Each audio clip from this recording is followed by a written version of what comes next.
ఆషాఢ మాసంలో అమ్మవారికి సమర్పించే బోనాల విశిష్టత అంతా ఇంతా కాదు.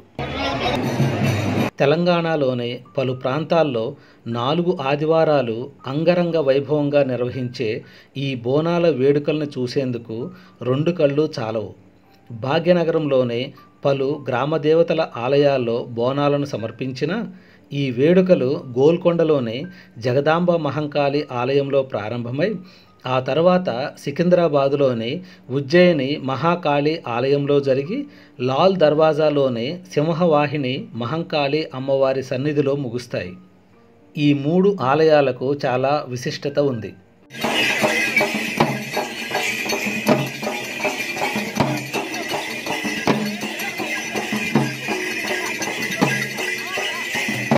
చరిత్రకు నిదర్శనంగా నిలిచే గోల్కొండ కిల్లాలోని ఓ రాతి గుహలో భక్తులకు దర్శనమిస్తుంది జగదాంబ మహంకాళీ దేవి.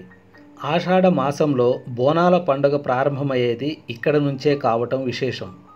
కోరిన కోరికలు తీర్చే శక్తి స్వరూపిణిగా పూజలు అందుకునే ఈ దేవిని దర్శించుకొని బోనం సమర్పిస్తే ఆ సంవత్సరమంతా తాము సుఖ సంతోషాలతో ఉంటామని భక్తుల నమ్మకం.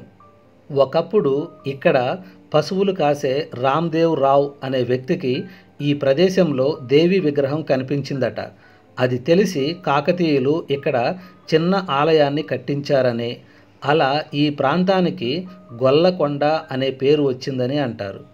నవాబులు ఈ ఆలయాన్ని అభివృద్ధి చేశారని చెబుతారు. సాధారణంగా ఈ మాసంలో వచ్చే 4 లేదా 5 ఆదివారాల్లోనే పలు ఆలయాల్లో దేవికి బోనాలను అర్పిస్తారు. కానీ ఇక్కడ మాత్రం ఆషాఢంలో వచ్చే ప్రతి గురు ఆదివారాల్లో భక్తులు అమ్మవారికి బోనాలను సమర్పించడాన్ని ఓ సంప్రదాయంగా పాటిస్తారు.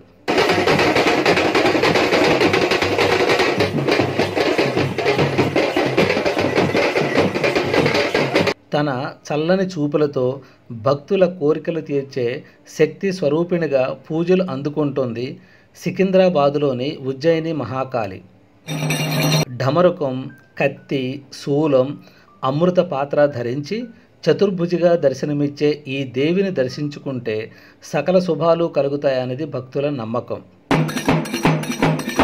ఏడాది మొత్తం విశేష పూజలు జరిగే ఈ ఆలయాన్ని జంట నగరాల నలుమూలల నుంచి లక్షలాది మంది భక్తులు దర్శించుకుంటారు. సుమారు 200 సంవత్సరాల చరిత్ర ఉన్న ఈ ఆలయానికి మధ్యప్రదేశ్లోని ఉజ్జయిని మహాకాళి పేరు పెట్టడం వెనుక ఓ కథ ప్రాచుర్యంలో ఉంది. ఒకప్పుడు పాత బోయగూడలో సురిటి అప్పయ్య అనే అమ్మవారి భక్తుడు ఉండేవాడట. మిలిటరీలో పనిచేసే అప్పయ్య మధ్యప్రదేశ్లోని ఉజ్జయినికి బదిలీ అయ్యాడట. ఆ సమయంలో అంతటా కలరా వ్యాధి విపరీతంగా ప్రబలి చాలామంది చనిపోయారట. ఇది తెలిసిన అప్పయ్య మహాకాళి ఆలయానికి వెళ్ళి దేవిని దర్శించుకొని కలరా వ్యాధిని తగ్గిస్తే తన స్వస్థలంలోనూ అమ్మవారి ఆలయాన్ని నిర్మిస్తానంటూ మొక్కుకున్నాడట. క్రమంగా ఆ సమస్య అదుపులోకి వచ్చిన కొన్నాళ్లకు స్వస్థలానికి వచ్చేసిన అప్పయ్య సికింద్రాబాదులోనే చిన్న ఆలయాన్ని నిర్మించి చెక్క విగ్రహాన్ని ఏర్పాటు చేశాడట. అయితే ఆ సమయంలో జరిపిన తవ్వకాల్లో మాణిక్యాలమ్మ దేవి విగ్రహం కూడా బయటపడటంతో ఆ 2 విగ్రహాలను కలిపి ప్రతిష్ఠించాడట.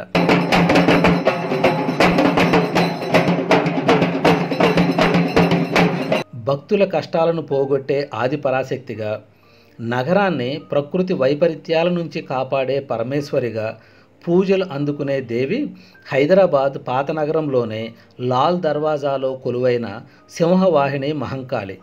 నిజాం నవాబులు నగరానికి రాకపోకలు సాగించేందుకు వీలుగా 13 దర్వాజాలను నిర్మించారని, అందులో లాల్ దర్వాజా ఒకటని అంటారు.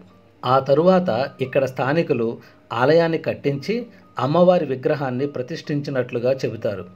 అది జరిగిన కొన్నాళ్లకు మూసీ నది ఉప్పొంగటంతో నిజాం రాజు ఇక్కడికి వచ్చి అమ్మవారిని పూజించి నీటిలో పట్టు వస్త్రాలు, కానుకలు వదిలాకే మూసీ ఉధృతి తగ్గిందని, అప్పటి నుంచి బోనాలు సమర్పించే సంప్రదాయం మొదలైందని అంటారు. కన్నుల పండగగా జరిగే ఈ ఉత్సవాలను చూసేందుకు వివిధ ప్రాంతాల నుంచి భక్తులు వస్తారు. జగదాంబిక అయిన ఆ తల్లి ఒక్కో ప్రాంతంలో ఒక్కో పేరుతో పూజలు అందుకుంటూ ఉంటుంది. మహంకాళి, ఎల్లమ్మ తల్లి, పోచమ్మ తల్లి, నూకాలమ్మ తల్లి, పెద్దమ్మ తల్లి, మైసమ్మ, బాలమ్మ, ముత్యాలమ్మ ఇలా పేర్లు వేరైనా తల్లి మాత్రం ఒక్కటే. బోనాల జాతర జరిగే ఆదివారం రోజు భక్తులు తలారా స్నానం చేసి నూతన వస్త్రాలు ధరించి అమ్మవారి ఆలయానికి చేరుకుంటారు.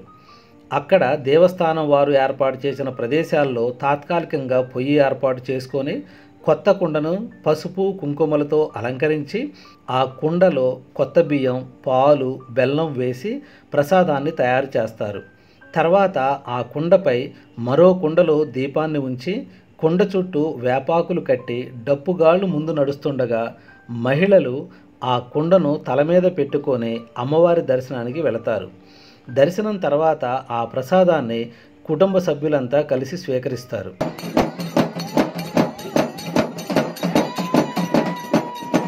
బోనాల జాతరలో అతి ముఖ్యమైన ఘట్టం భవిష్యవాణి. అమ్మవారి స్వరూపంగా భావించే మహిళ ఈ సందర్భంగా వినిపించే భవిష్యవాణి కీలకం. భవిష్యవాణిలో వర్షాలు ఎలా కురుస్తాయో చెప్పటం, ప్రజలు సుఖ సంతోషాలతో జీవించాలంటే ఏమి చేయాలనే విషయాలు ప్రధానంగా తెలియజేయటం జరుగుతుంది. పలహార బళ్ళు, పోతురాజుల విన్యాసాలు, ఆధ్యాత్మిక అనుభూతిని ఇచ్చే రంగం భవిష్యవాణి వంటి అంశాలతో కూడిన బోనాలు ఒక్క తెలుగు జాతికే సొంతం. ఈ రోజుల్లో దేశ విదేశాలలో కూడా బోనాలు ఘనంగా జరుపుతున్నారంటే అది మన తెలుగు జాతికే గర్వకారణం.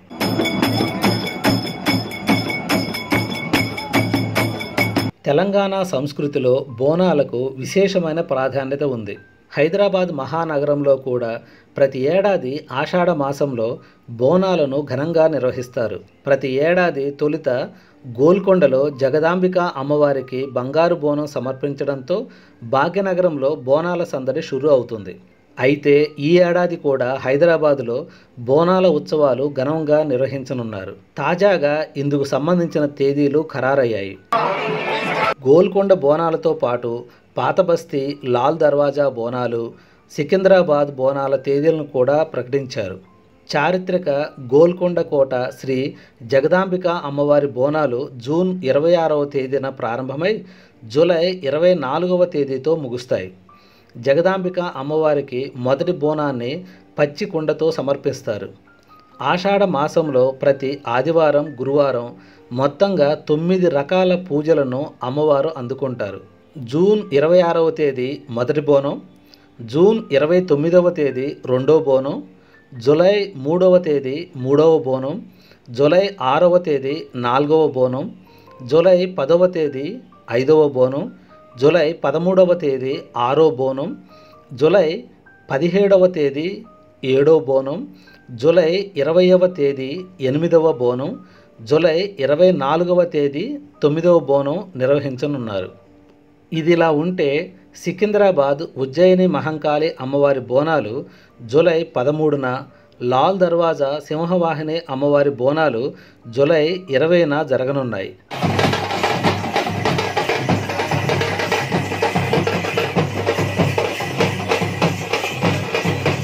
ఇక హైదరాబాద్ నగరంలో బోనాల జాతర తేదీల విషయానికి వస్తే ఆషాఢ మాసంలో తొలి గురువారం లేదా తొలి ఆదివారం రోజున గోల్కొండలోనే జగదాంబిక దేవాలయంలో బంగారు బోనంతో సంబరాలు ప్రారంభమవుతాయి. నెల రోజుల పాటు బోనాల సందడి కొనసాగుతుంది.